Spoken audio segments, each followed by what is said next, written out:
We have some breaking news that the Toronto Maple Leafs have made a very surprising move as William Nylander's brother Alex has officially been put on waivers. We're going to break down the move and discuss what it means going forward, as this means more moves are coming. So stay tuned for all that in this episode. But before we get into it, folks, if you're part of the 70% who aren't subscribed to the channel, this is the place to be for daily Leafs content. If you're enjoying the daily videos and all the latest news, make sure to hit that subscribe button. We're on the road to 15,000 subscribers, and you guys' support has been unbelievable, so thank you for that. But Darius, we had a video literally a couple hours ago now, but news has dropped, and it is surrounding Alex Nylander, William Nylander's brother, of course.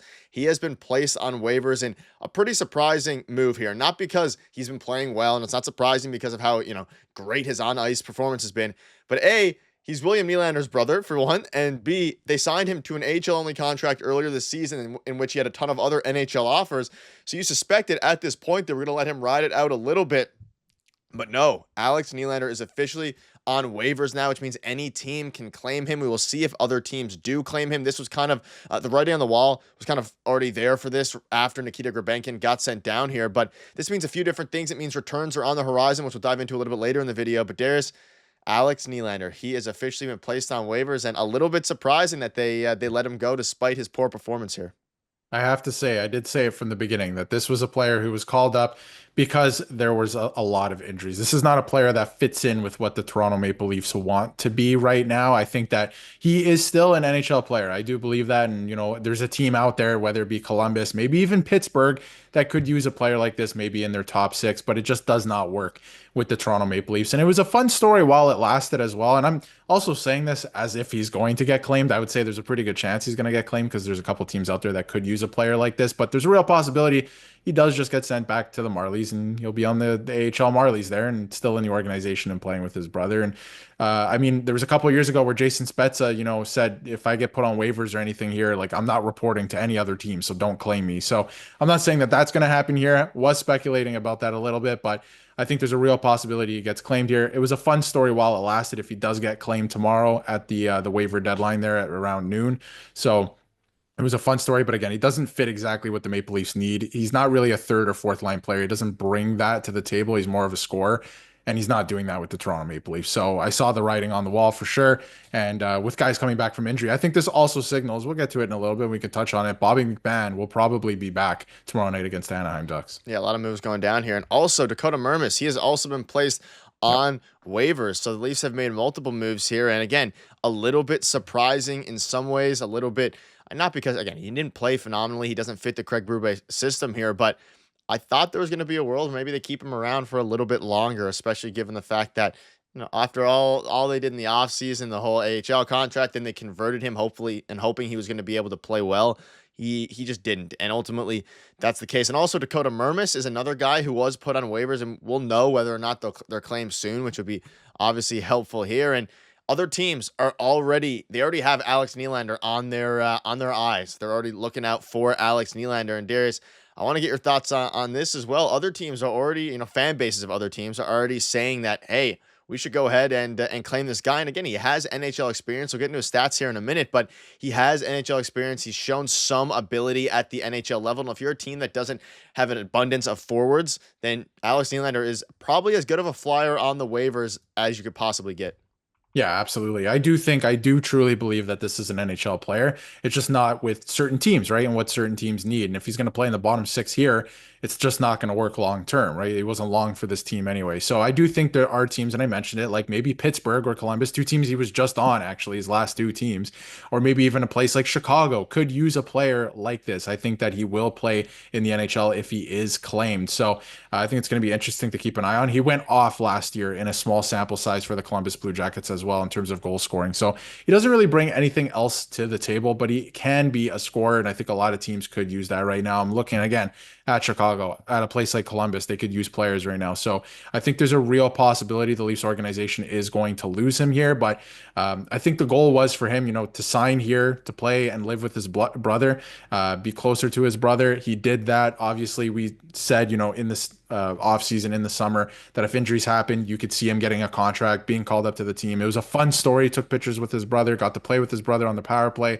stuff like that. But it looks like, to me at least, that's probably coming to an end here. Yeah, which is a little bit unfortunate because, again, he's living with his brother, all of the different things that, and then as you look into it now, he's kind of just he had a bad start. He had 5 games, 0 points, which again, it's not really the points that you look for, -1. None of that stuff matters as much as actually watching him play and seeing the impact that he had. And quite frankly, he just didn't have the impact that the Toronto Maple Leafs needed. He didn't fit the Craig Berube play style. That being said, he's only 26 years old. He has lots of potential still. He was drafted very high in the draft. There were some people who thought he could be better than William Nylander at the time of when he was drafted, at the time of the draft there. So there's a lot of factors that still play regarding Alex Nylander. I just don't think it's going to be with the Toronto Maple Leafs.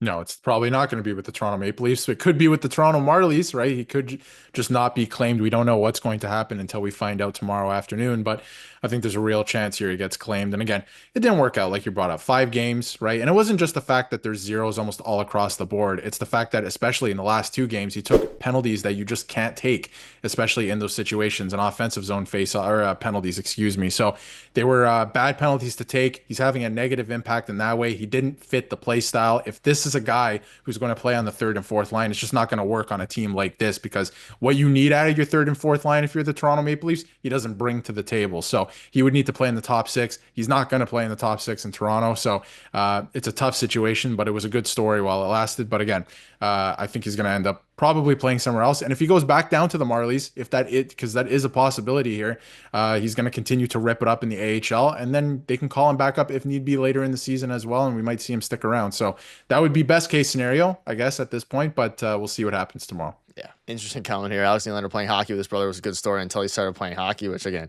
I don't think that's fair to him. That being said, he did play bad, which is ultimately why he got waived. But of other interesting notes, Bob McKenzie reported these comebacks. Obviously, he got the Max Pacioretty one dead on. Max Domi is going, he returned yesterday. Jake McCabe did not. So we're going to have to see regarding Jake McCabe. But there's all the writing is on the wall for Bobby McMahon and maybe even Jake McCabe tomorrow against the Anaheim Ducks and, of course, Jacob Trouba.